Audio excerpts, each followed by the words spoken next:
This is problem 13.31 on page 825. A 5 kilogram collar A is at rest on top of, but not attached to, a spring with stiffness K equals 400 newtons per meter when a constant 150 Newton force is applied to the cable. Knowing A, that's the collar, has a speed of a meter per second when the upper spring is compressed 75 millimeters, determine the spring's stiffness K2, ignore friction, and the mass of the pulley. All right, so what do you think when you see this? No problem. We're on page 825. Where do you see energy that might be worth thinking about? Where are there any forces that act through distances? Any work done? What do you see? Question? A couple of spring works, right? So there's spring work from spring 1 and from spring 2. Does spring work contribute energy to the collar or take energy away from the collar? It doesn't depend on anything. It's compressed initially, right? There's no tension in the rope, so the spring must be compressed. It's sitting still. So that spring, as it uncompresses, is giving off energy, is putting that energy into collar A. What about spring 2? It's going to remove energy, isn't it? What else is going to remove energy from the collar? Gravity. Gravity. This is in a vertical plane, isn't it? So we're going to lose some energy to gravity. In other words, gravity is going to do some negative work on the collar. Do you see any other place where energy might be added to this system? I mean, think about it. Must be somewhere, because the collar is at rest, right? So what is it? 150 Newton force is going to add energy. How much energy will that 150 Newton force add? Will we need to take a component of it? Will we? You should probably have to take it. That's the beautiful part of energy. Remember, there's no direction here. If you figure out how much distance that rope has moved through times force, that's the amount of work done. So that's simple. We don't have to take, even though that rope's at an angle, we won't have to take a component of it and figure out how that component varies as the rope angle changes. What a pain, right? Rather, all we will have to do is figure out the total displacement of the rope, because think about it, as we pull this up, I'm not sure how the geometry would work out, but it looks to me like as collar A begins to compress the spring, let's just say that the center of that collar goes well above the height of the rope, okay? I know that the rope would just pull away and we'd add no more energy at that point, but let's just pretend that somehow we're constrained, so we keep pulling. In other words, the rope decreases length as we pull it out, but as the collar moves up, it comes back a little bit. Well, guess what? All we would need is the total displacement. It wouldn't matter that we added some energy and that energy was taken back away. We would just need the total displacement of, say we're holding on to that rope, how far it goes just from initial to final position. That's all we need, is that displacement. And that would quantify time, well, multiplied by that force, 150 Newton force, that would quantify the amount of energy added. So basically what I'm saying here is, let's set up,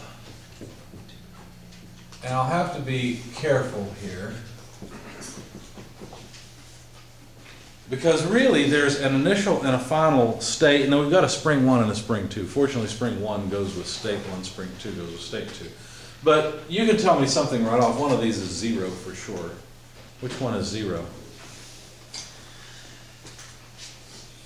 Starts off at rest, doesn't it? K2 or T2. T1, 0, right? Initially, there is no kinetic energy of the collar. What about at state 2, or when the second spring is compressed? Well, they've only told us that the A has a spring of 1 meter per second when the upper spring is compressed by 75 millimeters. So that's state 2. So is there any kinetic energy in state 2? Yes, the collar is still moving. Okay. Is there any energy in state 2? Sure. The collar is compressed in state 2. Notice that the compression of the spring and, well, really, the effect of both springs, gravity, and the rope is all going to appear right here, whereas the kinetic energy, once the second spring is compressed, is going to appear in that second term. Yes? You didn't draw the example of where's it coming. Oh, yeah, sure. I was about to do that, yeah. So we've got something that looks like this. There's a spring up here. Let's see, let's make this a little bit longer, something like that. Spring down here. collar's initially sitting on that spring. Let me put the A off to the corner. And there's a rope, cable maybe, I don't know, whatever it is. Yeah, it's about in line with the spring. Pardon? So it's about in line with the spring, so. Okay. And that force is constant. There is some geometry given, for example, this height here is 75 millimeters. And the height up to this point, which matches the rope, I haven't drawn that very well, is the bottom of the spring corresponds to the line of the rope, if you will, and is 450 millimeters spaced off that center point of the collar. The spring, the lower spring has some constant K1 and the upper spring has some other constant K2. They told us K1, by the way, 400 newtons per meter. And the fact that the collar has a mass of, what, 5 kilograms, I think? Yeah, 5 kilograms. And then the deflection of the upper spring, so the deflection, let's see, how should we write that?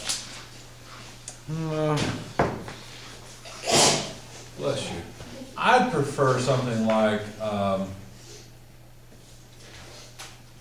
we usually use 1 and 2 to indicate the initial and final compression of springs. How about if we, can I call this A and B? I think that'll clear things up. So spring A, spring B, is that all right? Then we could talk about delta X or delta Y if you like, because it's in a vertical plane, it doesn't really matter. The compression of the spring in state 2 for spring B. Okay. Because, of course, the compression of spring B in state 1 is 0. The spring is not compressed at all. Okay. And I prefer delta X's, as I've mentioned, for the compression of springs from their rest position. What about the compression of spring A? Delta X in state 1 for spring A. Well, we could probably figure that out because the weight's sitting on it. But in state 2, I think it's not compressed at all, right? The spring is just released. Okay? So along the way, one of the things we'll probably have to figure out is how compressed the spring is initially. We know that the velocity also of A, to be consistent, so the velocity in state 2 of block A is 1 meter per second, and I assume that's moving upward, though it doesn't really matter. They don't say which way it's moving. I don't believe. Yeah, they don't say. It doesn't matter. It's still going to have the same kinetic energy. And the compression of the spring in state 2 is 75 millimeters. The upper spring, that is. Also, there's a 400 millimeter spacing. I have to cut through my notes there. I'll confess I haven't worked this problem yet, and so I don't see how that 400 millimeter distance is going to make any difference. Maybe I'm not thinking right, but at this point I don't think it helps us at all, or we'll get in our way. Okay, so let's expand this equation just a little bit. For example, you know gravity is going to do work on the block, right? So, how would we quantify the work done by gravity? What's our equation? Negative W delta Y.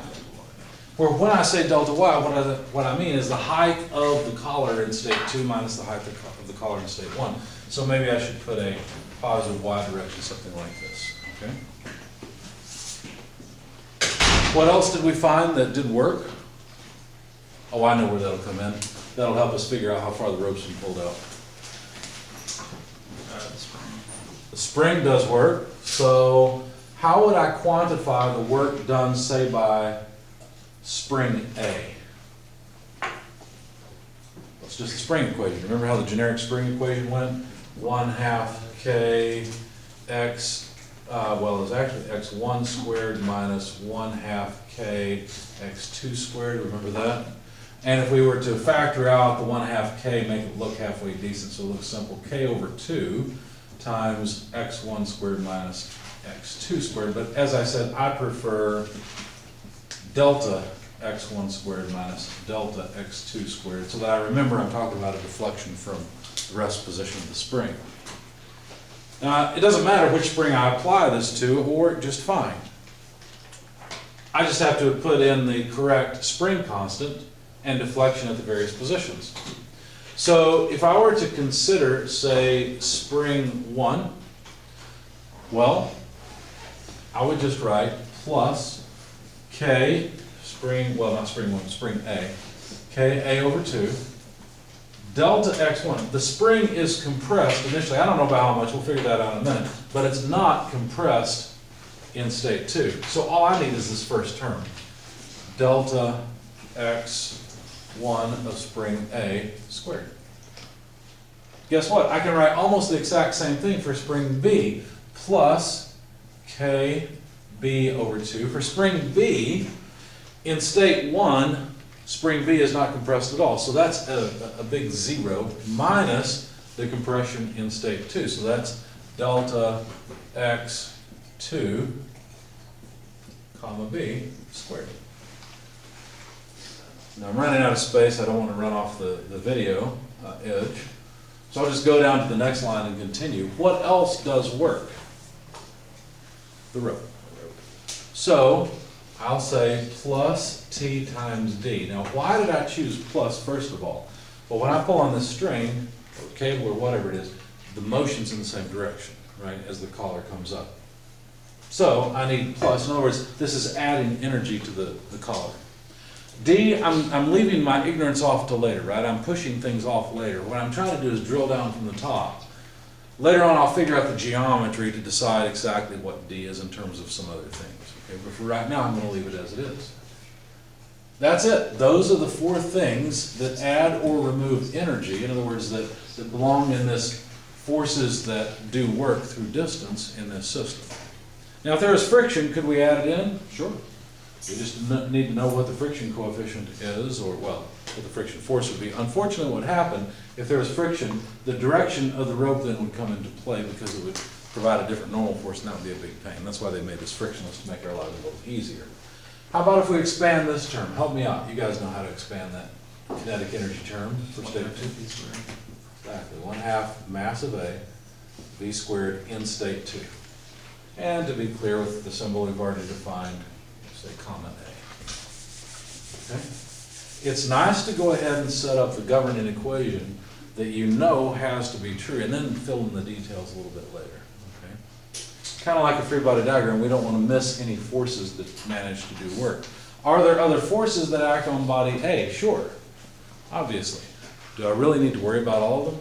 I don't think so. I think I've identified all the different items that can do work. For example, the spring will have some nonlinear force action on A, so will the spring B, but I don't have to worry about that. I just consider the energy added to or removed by the spring, and away we go. All right, so let's start filling in some details. For example, how much is spring A compressed initially? Seems like a pretty easy thing to figure out. Well, if we've got a spring here, and that spring has a constant of 400 newtons per meter, and we put a weight on it, right, that is, well, a mass of 5 kilograms, then we can figure out how much weight there is, which would be equal to the force in the spring. All right? The weight's going to equal the force. So this is pretty straightforward. All we have to do is figure out what the weight is, divide it by the spring constant, and that'll give us how much deflection there is of the spring in the first state. So let's put a number to it. That way we can put a number in down here and feel a little more comfortable. So how much is the weight? Well, the weight is mg, isn't it? So mg over k should give me, let me move it down so we can work with it, mg over k should give me the deflection of the spring. Now we got to be careful with spring A. So let's see, the mass is 5 kilograms times 9.81 meters per second squared divided by 400 newtons per meter, and guess what? A kilogram meter per second squared is something we know. It's a, exactly, So we're gonna get meters of deflection here. So go ahead and grab your calculators, please. Tell me what this number is. It's roughly 500 over 400. It's about 1.25, but it's gonna be a little bit less than that. So 5 times 0.1226. 0.1? Yeah, Oh, it's not 100, it's 50. 10, yeah, 50, okay. So 0.1226, okay, thank you. I'm not thinking right. I guess we're gonna work in millimeters, let's do that. So let's just pull a decimal place over 3, and make it 122.6 millimeters. Okay. So there's the initial deflection of the spring. That takes care of all the spring deflections. So really, we've got spring constants and deflections, so these are just numbers.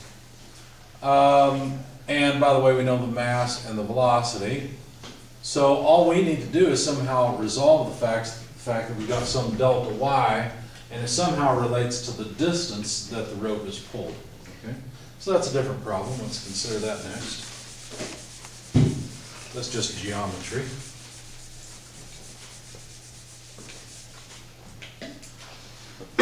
Excuse me. All right, so the spring will be deflected by 75 millimeters, so what that means, let's see. If this line lines up, so to speak, then let's see, the spring is going to be deflected by 75 millimeters, so our rope is going to be, oh, that works out nicely. Look at that. They set it up nicely for us. If the spring is deflected by 75 millimeters, that means the rope is straight at that point. That makes it really easy. So we don't even need to draw that part. Well, I guess we could. So there's our final position, our state 2. And the rope is going to be just right off this way. So the box will, or the collar, will have moved. Right now it's compressing the spring in this position. So when the center of it moves, it'll move up 450 millimeters. They made our lives very easy. So the total motion distance is 450 millimeter. And the distance from the center line over to the top here is 400 millimeter. So if we look at the geometry here, this triangle, and put the 450 millimeter on the other side. There we go. Then the distance that the rope is pulled out is really just the hypotenuse less the 400 millimeters, right? So what is the hypotenuse length? Well, it's root 450 squared plus 400 squared. If you don't mind, let's find out the initial length. 602.08. 602.08. Yep. Thank you. And so that means that the distance D is now known as 602.08 less 400 equals 202.08 millimeter. That takes care of D. Delta Y is just 450 millimeters.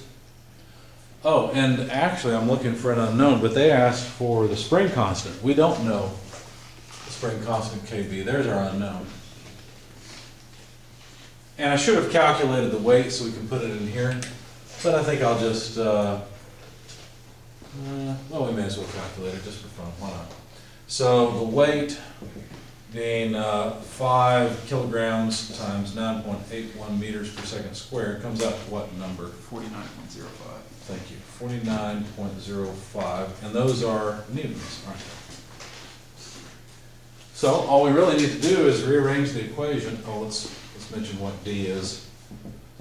202.08 millimeter. So all we really need to do is solve for KB, and we'll have it. So let's see. KB over 2, or negative KB over 2. You know what, since that's negative, let me just pull it to the other side. Let me just copy the left-hand side of the equation. Negative W delta Y plus KA over 2 delta X1 A squared. We're gonna put that on the other side, so plus TD. We'll have to pull the kinetic energy to this side, so minus 1/2, well, save space, minus mass of A over 2 V2 of A squared. Puts the kinetic energy on the other side. So now let's take the spring energy, the second spring, or spring B to the other side. That way it becomes positive. It would be KB over 2 delta X2 comma B squared. And then if we solve for KB, all we have to do is take this fraction, invert and multiply. So that would be 2 over delta X2 comma B squared multiplied by the rest of this stuff, everything that's on the other side. So negative W delta Y plus KA by 2 delta X1A squared plus TD minus MA over 2 V2A squared. I think we just barely made it onto the video. So KB, now let's just plug in the numbers. Delta X2B is 75 millimeters. I'll have to be a little bit careful. I may have some things in meters and others in millimeters. You got that? Millimeters, millimeters. No, we're okay. So, pardon? All the Ks are in meters, does that not matter since we're? We'll fix that. Yeah, the Ks are in meters, so let's take, so per millimeter, all we'd have to do is multiply, 1 meter per so many millimeters, 1,000 millimeters. So we're dividing by 1,000. So basically, this is 0.4 newtons per millimeter. Okay. So that'll fix that. We'll get out KB in newtons per millimeter, I think, but, well, in fact, I know. But we'll fix that as well. We'll go back to newtons per meter for that one. So delta X2B, 75 millimeter squared. The weight, 49.05 newtons. Delta Y, 450 millimeters. We had decided that. I don't know if I wrote that down. We figured out that that was, in fact, delta Y. 450 millimeter. Obviously, I'm going to run out of space, so we'll break it. But we've got the square bracket, so that should keep everything clear. Ka, spring constant, plus 0.4 newtons per millimeter, divided by 2. I'm right here. Delta X1A, 122.6 millimeter quantity squared. So finish that term. Plus the tension, 150 newtons, multiplied by distance D, which was 202.08 millimeter. Takes care of that term. Minus the mass of A, which is 5 kilograms, over 2 times the velocity, 1 meter per second, quantity squared. Do I need to change that meter to millimeters? No, because that'll be newtons. Right, because once I take meters squared per second squared, bless you, we'll have a kilogram meter per second squared times a meter. So I'll have newtons times meters. Actually, I do need to change one of them, don't I? Because I need newtons times millimeters. So all I need is 1,000 millimeter per meter. Does everybody see why I only need to convert one of them? One of the meters is going to go with the kilograms in the second squared and becomes newtons. The next meter will need to be millimeters so that all the terms are consistent. Okay. What units will we get overall? Well, we've got Newton millimeter per millimeter squared, so we will get newtons per millimeters out of all of this. At least we should. We got Newton millimeters, Newton millimeters, Newton millimeters. Yeah, we'll get newtons per millimeter out of the overall things. All right, so if you don't mind, let's calculate all these terms. In fact, just for fun, let's see which term is biggest. Let's leave 2 over 75 squared. Let's leave that alone. We know what units we're getting, newtons per millimeter. And let's calculate the magnitude of each of these. So take 49.05 times 450. What do you get?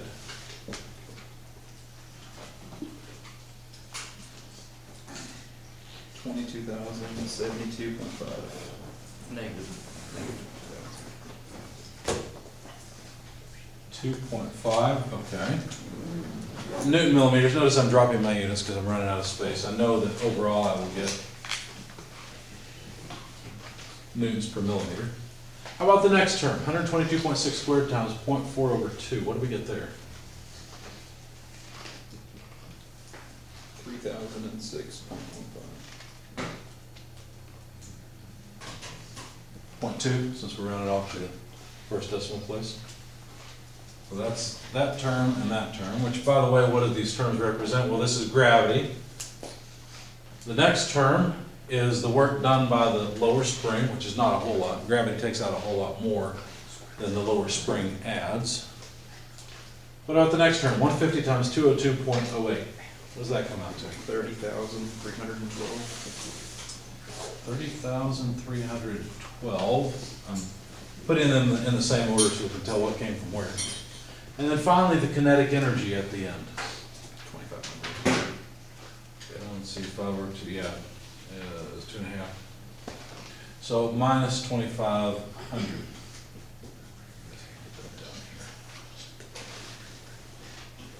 Okay.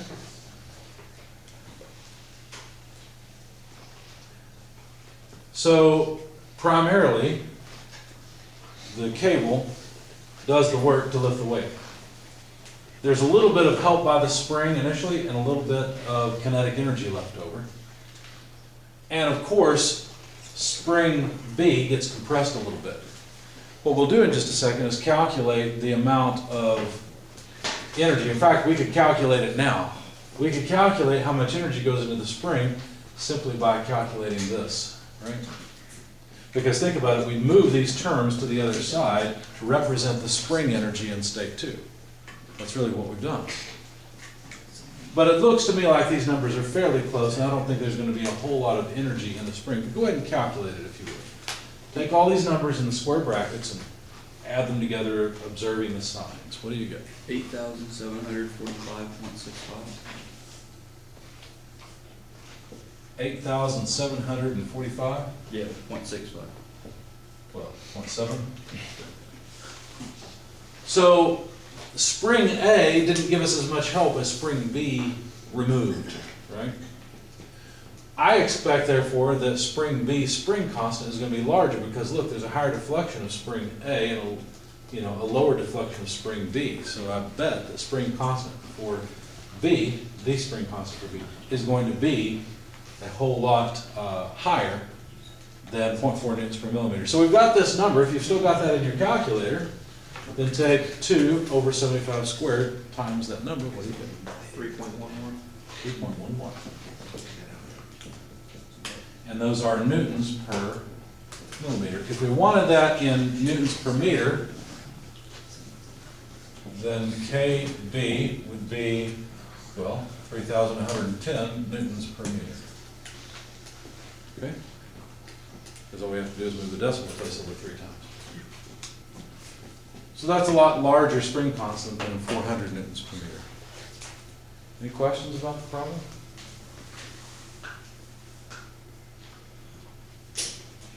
Nothing?